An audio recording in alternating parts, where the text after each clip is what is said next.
Monday afternoon, Austin Northcott knew something was wrong in his mid-city neighborhood. I heard screaming, like you're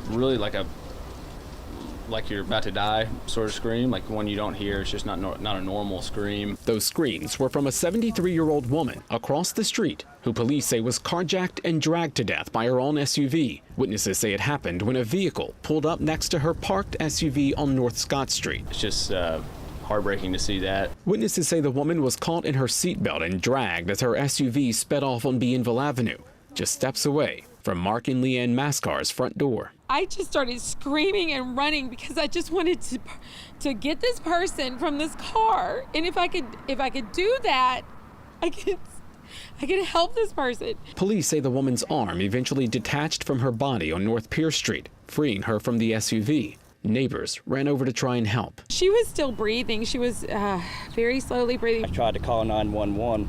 Unfortunately, the phone rang for over 4 minutes and 45 seconds before I hung up from 911. Todd Ecker says someone eventually got through. Mascar says it took 10 to 15 minutes for paramedics to get there. She's still breathing. I could feel a pulse. And the anger was like, where the hell is the ambulance? You know, we were there and I kept hearing loads of police cars turn up but no ambulance. When it did, paramedics pronounced the woman dead, leaving folks in this neighborhood horrified and police searching for 4 suspects. They didn't just see the car, they murdered someone today. I mean, it's Monday at 1 o'clock in the afternoon. It's not, everybody's out getting lunch, not worried about, whether or not they're gonna live or not. It was one of the most grotesque, surreal, horrific things I've ever seen. Complete recklessness, abandon, no regard for human life. About 15 blocks away, on the corner of Dumaine and North Dupree, police found the SUV abandoned in the Bayou St. John neighborhood. 2 crime scenes, adding to a growing list of deadly violence in New Orleans. In the end, it's just the criminals that are ruining it for everyone who lives here. There is something really wrong when you have to walk outside your house and that is part of your day, that some woman is getting dragged down the street. At approximately 1:35 p.m. today, 1st District officers responded to a carjacking in the 300 block of North Scotts. Upon arrival there, they learned that an older female had been carjacked and dragged from the 300 block of North Scotts to the 300 block of North Pierce, at which time her body was dislodged from the vehicle. And the individuals we are looking for, 4 in which that we know of right now, 4 individuals, do not have a gender, do not have a race at this point in time.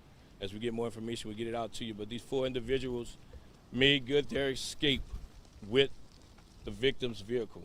Currently, we're looking for what we believe is a gray Nissan Kicks vehicle, gray in color.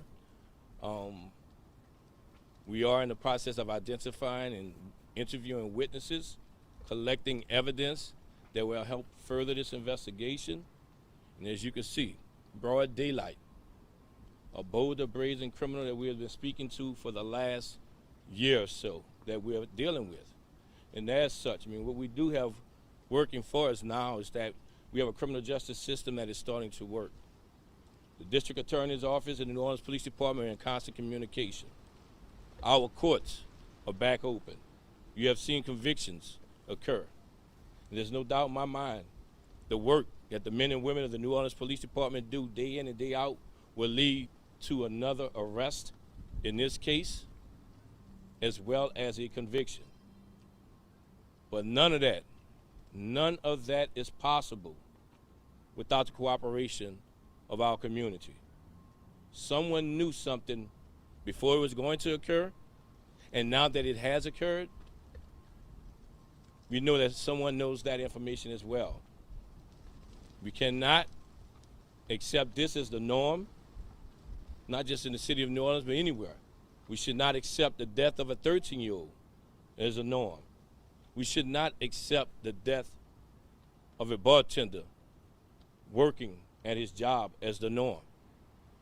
So whoever you may be, you do know the individual or individuals that was involved in this.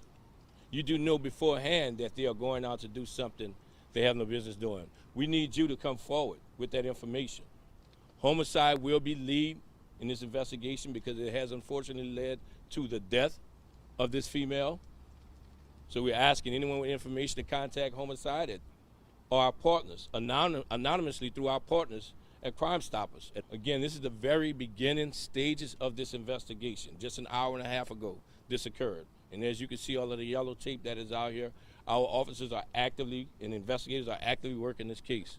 So as we would get information to release to you, we will share that information with you.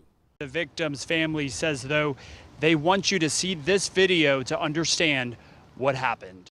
It was like a predatory thing. You're watching video from Monday afternoon around 1:30 p.m. on the 300 block of North Scott. Linda Fricke is leaving work. Richard Hodges is her boss. His surveillance cameras are rolling. It was when the male started to pull her out of the car. At that point, he struggled with her. It looked like trying to pull her out, and he maced her. Two of the females had jumped in the other side of the vehicle, and then they jumped out, like all of a sudden, it's like popped out. And it seemed like maybe they were like, okay, this ain't gonna work, we're gonna leave. And then he proceeded on the side of the vehicle. He basically was assaulting her, trying to get her out of the car.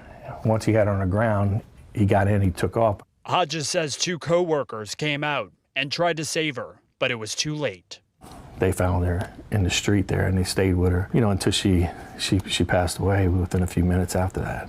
It was just a horrific thing. NOPD Superintendent Sean Ferguson said the parents of the 15-year-old female turned her in Monday night. A tip from another parent led police to the 17-year-old male and 16-year-old female. The 15-year-old female turned herself in Tuesday morning. Police say some of the suspects have criminal records, but would not give details. Ferguson did say he wants the teens charged as adults. Brazenness, broad daylight, with no regards to this woman hanging from the vehicle. So, I think at some point in time, we have to step up and say we're going to hold individuals accountable. Linda's family described the teens as evil and cowards. She was the kindest, the best person. It's a hole in all of our lives that it will never get back. She just will be deeply. That's all I could really say. Hodges says Linda worked for him for 20 years. She was a great employee. Linda cherished her family and granddaughter. He recalls asking her if she ever wanted to retire. He says she loved her job and said she wasn't going anywhere. I have virtually no confidence in the system right now. Does anybody? I would love to see them be prosecuted as adults, send a message, not only to somebody who would be thinking about doing that, but this, what is the purpose in it? What purpose was this? It's a senseless murder. Now, through documents obtained by investigative reporter Mike Pearlstein, we're learning the 17-year-old male suspect has a lengthy rap sheet, including a home invasion that was dismissed when he was taken to adult court.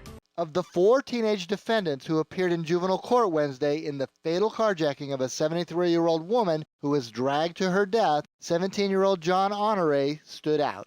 Not only because Honore's 3 co-defendants were 15-year-old females, but because of the number of times he has been in that court over the past several years. And Honore's criminal history, showing at least 7 prior arrests on more than 25 charges dating back to his first arrest at age 12. The charges include armed robbery, possession of a firearm, auto theft, flight from an officer, and in one case alone, 18 burglaries related to car break-ins. Now that Honore is facing a second-degree murder charge, Rafael Goyeneche of the Metropolitan Crime Commission questions how he was allowed to pile up so many arrests in such a short period of time. I would term this offender, based on the documents that you presented to me, a walking crime wave. While the juvenile court system is designed to seek out alternatives to incarceration, one of Honore's cases, the violent home invasion of a relative in May 2020, led to his transfer to adult court to face an aggravated burglary charge. That transfer was made in 2020 at the request of then District Attorney Leon Cannizzaro. Court records show that the case fell apart and was dismissed by current DA Jason Williams in March 2021. In a videotaped statement, the DA's Chief of Trials, Matt Durbis, explains why they dropped the home invasion charge. The victim was his family member. She stated she did not want to cooperate in this prosecution and requested that our office drop the case since the defendant was her relative. But while that home invasion case was pending, the records show that Honore was arrested at least 5 times while he was supposed to be on home incarceration, awaiting trial in adult court. When the police chief gets up and passionately speaks about the fact that they're arresting the same people over and over again, this is the type of case that resonates. While we don't know how Honore's juvenile charges played out because of that court's secrecy laws, we know that if he is tried for murder as an adult in Linda Fricke's death, he faces life in prison.